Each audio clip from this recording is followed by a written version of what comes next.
In today's video, I'm going to teach you how to categorize credit card payments in QuickBooks Online. This process can streamline your bookkeeping and ensure your financial records are as accurate as possible.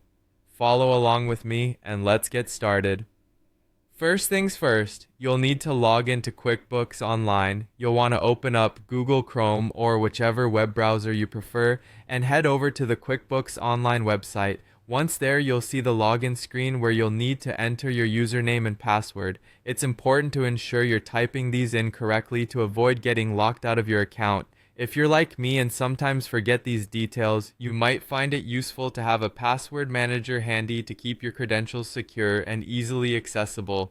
Once you're successfully logged in, you'll find yourself on the dashboard. From here, turn your attention to the left-hand side of the screen where you'll see a menu. Click on Banking, or it might be labeled as Transactions depending on your version. This will direct you to the main banking page. Here, you'll be able to view all connected accounts. Take a moment to scan through and select the credit card account that you're looking to categorize payments for. This is key because working with the right account will ensure all your data gets accurately recorded. On to our next task. In the For Review tab, you'll want to locate the transactions that are pertaining to credit card payments. Now, these transactions are typically payments you've made from your bank account to your credit card. If they're not already standing out to you, make use of the search or filter features to help narrow things down. It might save you a bit of time and keep everything organized. Now, let's categorize those payments.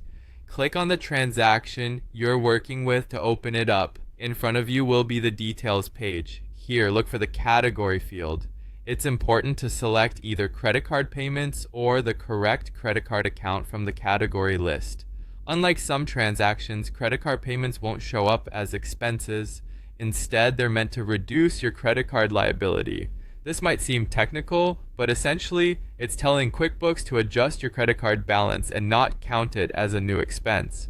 Before we wrap things up, there's an optional step you might find useful. You can add a payee, which is usually the bank's name, and add a memo if you like for your records. These additional details can be particularly handy when revisiting your transactions later.